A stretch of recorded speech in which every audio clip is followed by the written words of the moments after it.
I'm gonna show you guys how to configure or implement a VLAN in the switch.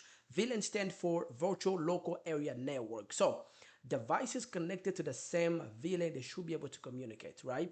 And the devices in a different VLAN, they won't be able to communicate unless you have a router and you configure router on the stick, or you have a layer 3 switch and then you configure enter VLAN in a layer 3 switch. That's going to allow devices from different VLAN to communicate. But in this lab, or in this video, I'm just going to show you guys how to configure or implement VLAN in the switch, and I'm going to show you guys how to assign that VLAN into a switch interface or to a port that connect to a computer. So I'm going to configure two VLANs. I'm going to configure VLAN 10 and VLAN 20, and then I'm going to assign them to the port or interface that goes to the computer. So we have two switches. We have a switch 1 and switch 2.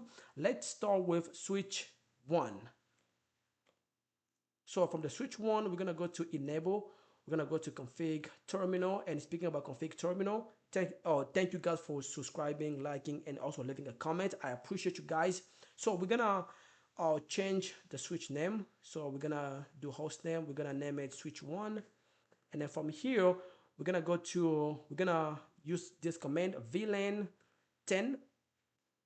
And we're going to name that VLAN. We're going to say IT VLAN.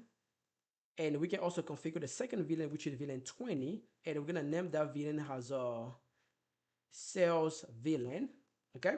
And then from here, if we do show VLAN brief, so we should be able to see the two VLAN that we just configured.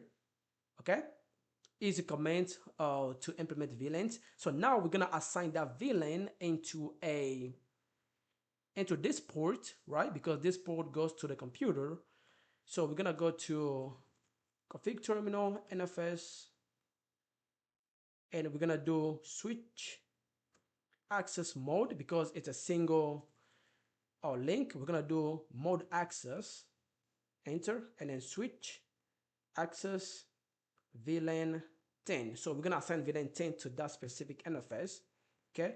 And then if we do show VLAN brief, we should be able to see VLAN 10. It's also assigned to this port. Okay. So we're going to do same thing on the switch 2. We're going to enable config terminal, host name, switch 2, and we're going to do VLAN 10. We're going to name it as IT VLAN, and then VLAN 20. We're going to name it as a sales VLAN, and then we're going to do show VLAN brief just to validate our configurations. We have the two VLANs here configured. Now we're going to go to the interface. Let's see which interface goes to the computer. Oh, okay, it's same interface, fast Ethernet, and then we're going to do switch port mode access. So it's only going to carry one VLAN. And we're going to do switch access VLAN 10. Okay, I think we're done. And we're going to verify our configurations. So now we have the two VLANs configured, and VLAN 10 is assigned to this interface here. And it's always important to always save your configurations whenever you are configuring, whenever you finish your configurations. So I think that's all I wanted to share with you guys in this video. I'll see you guys in the next video. Stay blessed.